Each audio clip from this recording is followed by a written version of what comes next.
What am I doing here? I have so many books to read already. I have a huge list of TBR books that I haven't touched, but somehow I've ended up here again, wandering the aisles. Huh. Wow, look at me. I'm a book by James Patterson. Pick up one of my books, look at me. What are you about? What am I about? You don't get to know what I'm about. I'm a Patterson novel.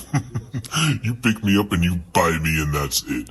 We're done. Transaction over, big boy, no returns. You probably can't even read. Hey, big boy, ever heard of TikTok? Everybody loves me. You'll love me. And if you don't love me, you'll be a contrarian. They'll crucify you. Can't you see my cover? I'm a Colleen Hoover book. I'm sorry, you're not my type. Not your... Wow, how dare you? You don't even know me. I can't really tell what you're about. Where do you think you are, little boy? Look up. I'm the fucking queen. I'm Colleen fucking Hoover. Hey, you want some Stephen King light? You can't consume me, I consume you! The Cosmere, it's all connected, you'll never catch up! Whoa, who are you?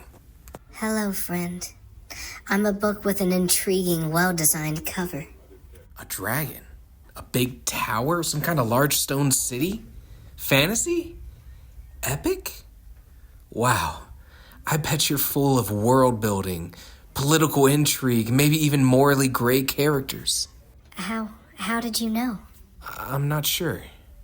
Your cover just sort of spoke to me. I think you'd really like me. I think so too. Sir, I'm gonna have to ask you to leave. Don't judge a book by its cover. Are you kidding me? Look at this book. What is this book about? I mean, the cover of the book clearly sets some expectations to the reader. We know that this book contains dragons, some big city. It's a fantasy novel.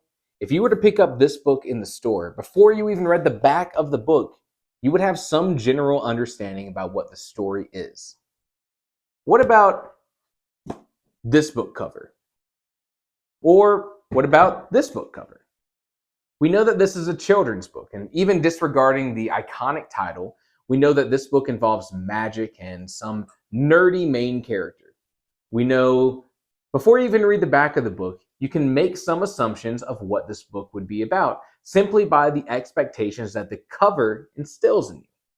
Covers play an important role in marketing your book. There are great book covers that help you stand out, and there are covers that are arguably terrible. What are these books about? As a quick aside on covers, there are covers that attempt to grab your attention, and there are covers that simply want you to recognize an already successful book title or author. You see this especially on authors who are high volume and or already well established. Shame, what a wasted opportunity. Book covers are such an interesting topic, and from an outside perspective, it seems like a profession that's full of market research and trends and A/B testing and trial and error and all kinds of difficult decision making. Why are book covers so important? Well, a good book cover is attention grabbing. It communicates some expectation of the novel to the reader, and it's hopefully memorable. Both in brick and mortar bookstores and online shopping, the cover of the book is some of the only information that you get about a novel until you decide to look more into it. Whether you're picking something off of the shelf or clicking on a listing on Amazon, there needs to be something that grabs your attention, that piques your interest. If you're in the mood for a certain kind of book, then you'll gravitate to those certain kinds of covers. That cover effectively communicates to you that this is a book that will meet the expectations that you have for this story. In my previous video on pacing, we talked about how readers picking up your book will have a certain set of expectations, and these are the tropes of your story. A trope is an expectation of an idea within your story due to its genre, even the medium, the content, the style of the book. It's sort of an ambiguous term that's best communicated with examples. So let's start with some. An animated Disney movie is a great example. Let's look at some recent Disney releases to try to identify some tropes. The past 3 Disney animated movies seem right now to be Wish, Strange World, and Encanto. I clearly haven't seen any of these movies, and I'm just going to be listing some tropes that I know exist in these types of movies without doing any research. Then we'll go and see if they're correct. I think that the key Disney tropes in my mind is like marketability. So I'm going to guess right off the bat that each of these movies is a musical. That would certainly be a trope in a Disney movie genre. I would also immediately say that there's got to be some comic relief character or some easily marketable, cute character that kids will love, or even an animal sidekick. Because right now I'm thinking of Olaf from Frozen, or that cuddly thing, Pascal from Tangled, or Mishu from Mulan.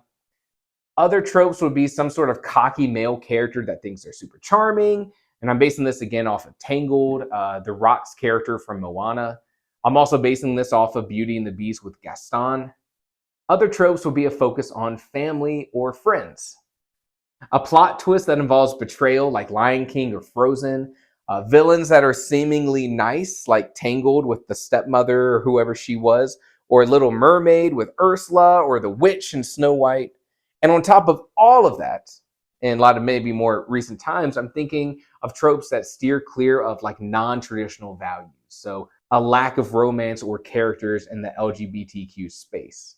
And I don't know if any of these apply. I haven't seen any of these movies, but these are all tropes that immediately come to mind without knowing anything about Wish, Strange World, or Encanto. So let me know if I missed any big ones in the comments.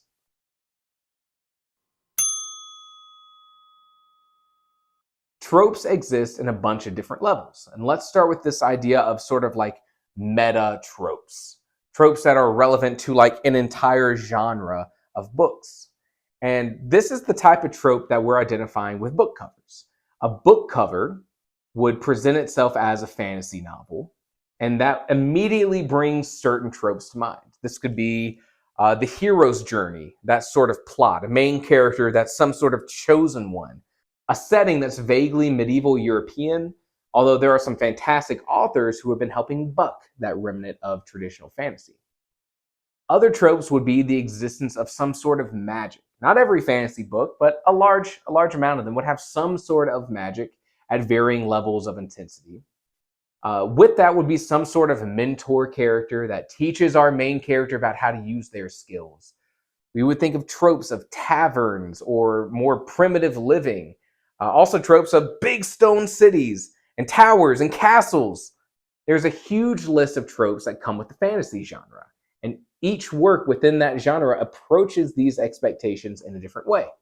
You have authors who want to write a story that uses those tropes, authors who want to subvert those tropes, and authors who want to avoid certain tropes completely. And writing to those tropes is not a bad thing. You can write a story that hits all kinds of fantasy tropes, and readers will love it. And in fact, advertising your book in regards to some of these tropes can help readers find your book. There's plenty of people who are searching for a grimdark fantasy or fantasy with a romance of enemies to lovers or dark academia. And at the same time, there's plenty of readers who want fantasy novels that are subverting tropes in a way that's more inclusive. There's a big push now for creating space for fantasy novels with queer characters and romance, or fantasy that isn't inspired by that European history, but instead takes place in other settings like Africa or Asia. On a more meta level, other tropes of fantasy would involve higher word counts, epic trilogies, multi-book plots, the death of important characters, high stakes, that kind of thing. The romance genre is rife with communication around genre tropes. People look specifically for enemies to lovers, or friends to lovers, or forbidden love, the love triangle, fake relationship, love at first sight. And my assumption is that the genre tropes found in romance novels today have been clear and present in romance movies for decades, meaning that the fans of the genre have been familiar with these tropes for a long time, and so they know exactly what they're looking for. Readers within romance will often use these tropes to communicate to each other recommendations, because there's an immediate understanding of what kind of content would be found within that novel. Tropes within your genre is important for a couple different reasons. First and foremost, genre tropes are a collection of what your reader expects. You need to know what your reader expects from your book so that you can make informed decisions about those expectations. If you want to subvert a trope, you need to know enough about the trope to understand why and how you would subvert it. If you are unintentionally subverting tropes, then that can quickly turn into a bad thing. An example of this would be a reader who picks up that young adult sci-fi adventure but's left snoring by the slow pacing, describing exactly how the spaceships can avoid friction from air drag as they reach supersonic speeds. The reader's not expecting a sci-fi story that's that dense with science in this sort of situation. They want something fun. They want quick pacing. They want cool tech. If they wanted a story that had that dense science explanations, then the reader would be looking for a story from an adult speculative science fiction author like Neil Stephenson. And because of this sort of misconnect, the reader puts the book down. A handy resource for exploring, researching, and understanding tropes can be found at tvtropes.org. Here you can search for shows or movies or books and more and see a collection of tropes and how they apply. In many cases, the trope is presented with an explanation of exactly how the trope is used within that story. For a quick example, here's the page for the Lord of the Rings movies. Here you can explore different tropes. Opening this page, you'll get an overview of the plot of the Lord of the Rings, some metadata around like the impact, the cultural impact of the movies. But here, you can look at all the different tropes that other users have identified. Tropes like just hit him. The Nazgul are portrayed as a no-nonsense nemesis early on, but on their first encounter with the hobbits, they just kind of shove Frodo around and inflict a little shoulder stab on Frodo instead of killing them on the spot. And later on in the series, we see how deadly they can be. Take a moment to catch your death. As he watches the Balrog fall through the pit of Khazad-dûm, Gandalf turns away from the bridge, and the Balrog manages to lasso Gandalf's foot as it falls, pulling Gandalf down until he's dangling from the lip of that bridge by his weak grasp. And then what does he do? He says, "Flee, you fools," or "Fly, you fools," and he lets go. Clearly, some sort of trope about how you have that brief moment. You in what army? A captain makes the mistake of asking Aragorn this in The Return of the King. You in what army? And the answer, of course, is this entire army of dead ghosts. Shouldn't have asked that question. Clicking on any of these tropes will take you to a page that explains what the trope is, and also links to other similar tropes and includes a list of other media that uses that trope. Sometimes, if I'm preparing to write a story, I might go to the pages of stories that influence me and think about what tropes will be fun to apply or what tropes I really want to avoid. And I hope that you can use this site to help you write too. For more information about tropes and genres and just making your stories better, check out my website, www.writing-theory.com. And if you want more like this, subscribe, and I hope to see you soon.